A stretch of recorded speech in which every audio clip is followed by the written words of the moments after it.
আসসালামু আলাইকুম। আশা করি আপনারা সবাই ভালো আছেন। তো সবাই শুধু কিতাবের জিনিস চায়, কিতাবের বান বশীকরণ ইত্যাদি চায় কিতাব থেকে দেওয়ার জন্য। অনেকেই কমেন্ট করে। তো কিতাবের জিনিস যেহেতু আপনাদের এতই পছন্দ, তাই কিতাব থেকে একটা প্যারালাইসিস করে একটা বান দিতেছি। আপনারা দেখেন, নিয়মকানুন বলে দিতেছি। যদি পারেন তো করবেন, না পারলে করবেন না। যারা কিতাবে বিশ্বাসী একমাত্র তাদের জন্য করে এই ভিডিওটা। তো এই বানটা আমি দিতেছি, ন্যায় পথে কাজে লাগান, অবশ্যই খাটবে হয়তো। কেননা কিতাবের বিদ্যা আমার কিন্তু এগুলো পরীক্ষিত না, আমি এখনও পরীক্ষা করি না। আর তাছাড়া আমি কিতাবের বিদ্যা পরীক্ষা করি না। তো আপনাদের অনুরোধের কারণে আমি কিতাব থেকে দিতেছি এগুলো। তো এই বানটা মারতে গেলে এটা হচ্ছে শত্রুকে প্যারালাইসিস করে দেওয়া, মানে শত্রুর অঙ্গ প্রত্যঙ্গগুলো যেগুলো আছে সেগুলো অচল হয়ে যাবে, অবশ হয়ে যাবে, নড়াইতে পারবে না, চড়াইতে পারবে না। এই কাজটা যদি আপনারা করতে চান, সর্বপ্রথম শনিবার অথবা মঙ্গলবারের দিন, বিশেষ করে শত্রুর ব্যবহৃত কাপড়, এটা আপনাকে আগে থেকে সংরক্ষণ করতে হবে। সেই ব্যবহৃত কাপড়টাকে নিয়ে কিতাবের হিসাব যদি ধরেন এখানে, তাহলে শর্টকাটে কিতাবের যে নিয়মটা আছে সেটা বলে দেই। আর আমি যেভাবে বলবো সেভাবে যদি আপনারা করেন, আশা করি বিফলে যাবে না। তো কিতাবেরটা বলতেছি, আমার মন থেকে গড়ানো একটা জিনিস বলতেছি, আপনারা শুনেন। প্রথমত সেই কাপড়টাকে শনিবার মঙ্গলবারের দিন হয় ঠিক দুপুরে, দিনের বেলা, আর না হয় রাত্রেবেলা, ওই কাপড়টা মেশকো জাফরান কালি দ্বারা ওই কাপড়ের উপরে শত্রুর নাম, শত্রুর পিতার নাম, শত্রুর মাতার নাম লিখে দেবেন। দিয়া ওই কাপড়টাকে ভাঁজ করিয়া 11টা থেকে 12টার মধ্যে কোনো 3 রাস্তার মোড়ে, 3টা মাথা একত্রিত হয়েছে রাস্তার, ওই ঠিক 3 রাস্তার মোড়ের মধ্যে।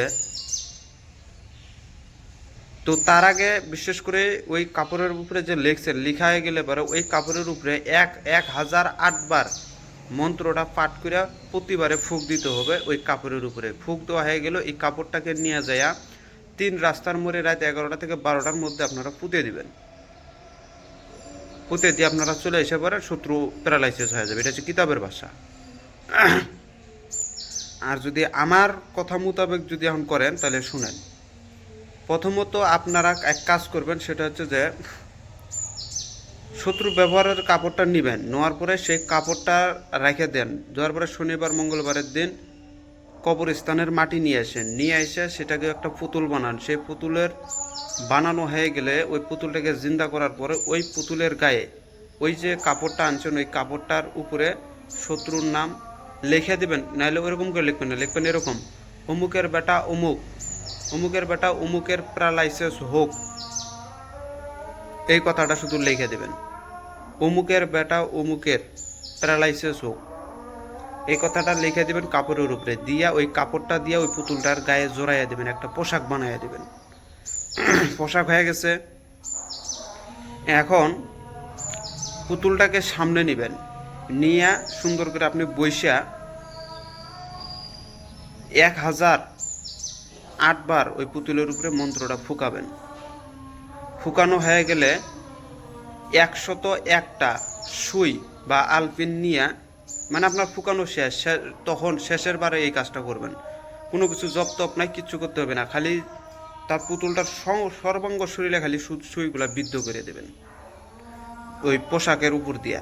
বিদ্ধ করে দেওয়ার পরে সিন্দুর দিয়ে লেপন করে দিয়া আপনারা ওইটাকে নিয়ে যায় 3 রাস্তার মোড়ের ভিতরে পুঁতে দেন। অবশ্যই পুঁতার সময় উলঙ্গ অবস্থায় পুঁতে দিবেন। এটা হচ্ছে আমার কথা, কিতাবের হিসাব আলাদা, আমার কথা হচ্ছে আলাদা। তার আগে মন্ত্রটাকে আগে ভালোভাবে মুখস্থ করে নেবেন। আর যখন বানটা ছাড়বেন, পুতুলটাকে সামনে নিয়ে সামনে একটা ভোগা জ্বালায় নেবেন, ঘিয়ের প্রদীপ জ্বালায় নেবেন।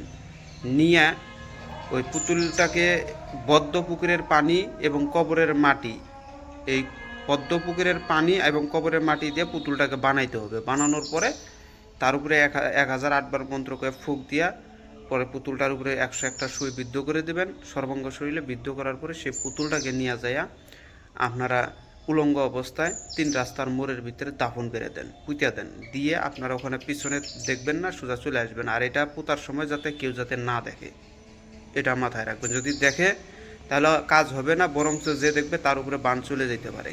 এজন্য করে এটা দেখবে না, মানে এমন রাত্রেবেলা যাবেন, গভীর রাত্রে, যাতে কোনো লোক টোক না থাকে, ওই টাইমে ওখানে পুঁতে দেবে না। সেটা 3 রাস্তার মোড়, ছোটোখাটো মোড় হলেও হবে। এটা হচ্ছে আমার নিয়ম। তো এখন আপনার যেটা ভালো লাগে সেই নিয়মে আপনারা কাজ করেন, 100% কাজের রেজাল্ট আসবে। তো সবাই ভালো থাকবেন, খোদা হাফেজ, আসসালামু আলাইকুম।